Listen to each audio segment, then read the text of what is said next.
Գյուրջան Կասկադ, հասանելի բնակարաններ 65 ամիս մարման ժամկետով։ Հարգելի հայրենակիցներ, այսօր այս ամբիոնից Սարգիս Խանդանյանը մի շարք հայտարարություններ արեց, որոնց պիտի անդրադառնամ, բայց տրամաբանորեն այս պահին մեր քաղաքացիների մոտ առաջացող հարցին իսկ է ով է, պատասխանեմ, որ դա ազգային ժողովի արտաքին հարաբերությունների հանձնաժողովի նախագահի պաշտոնը զբաղեցնող անձն է, որին դուք դժվար է տեղից ճանաչեք, լավագույն դեպքում ճանաչեք, որ ժամանակին Արմ կոմեդիում ժողովրդի դերակատարություններ վարում,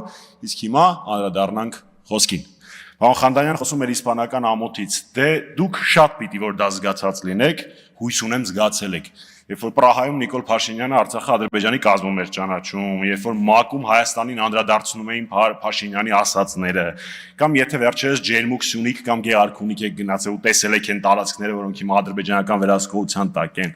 կամ եթե, ինչպես տրամաբանական պիտի որ լիներ, ցանկություն առաջանար Արցախ գնալու, այդ ժամանակ պիտի որ իսպանական ամոթ զգայիք։ Բացի դրանից, պարոն Խանդանյանը ասում է, որ ես դիմել եմ եվրոպացիներին, խնդրել եմ քվեարկել այդ օրինագծի դեմ, որևէ մեկին չեմ դիմել, բայց ես եւ իմ գործընկերները շատ անգամ ենք խնդրել, համոզել, բացատրել մեր եվրոպացի գործընկերներին հայանպաստ բանաձևերի համար քվեարկելու համար։ Նույն ԵԺԿ-ում ցեղասպանության 100-րդ տարելիցի հետ կապված, նույն ԵԺԿ-ում Արցախի ու Հայաստանի շահերը սպասարկող ու շատ ուրիշ կառույցներում։ Դա իմ համար պատվաբեր փաստ է։ Չգիտեմ ինչի եք դա իշտակում։ Ավելին,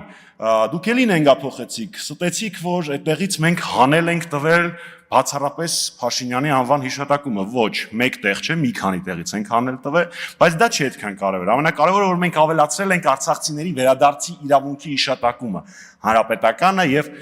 Ռաֆի Հովհաննիսյանը համատեղ ջանքերով, եւ դա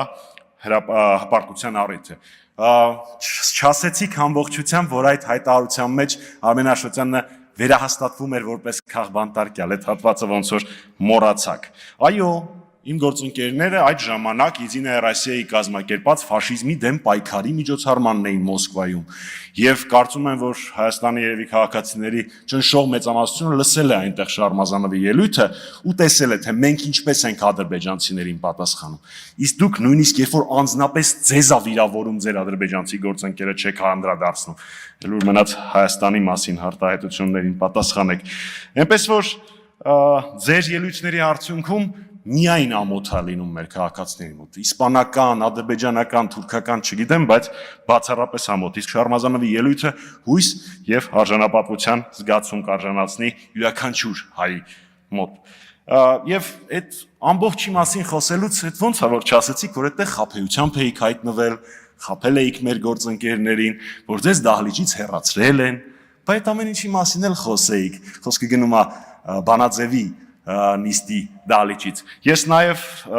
որոշել էի անդրադառնալ պարոն Սիմոնյանի այսօրվա գրառմանը, բայց դրան երևի կգտնեմ այլ առիթ։ Շնորհակալություն։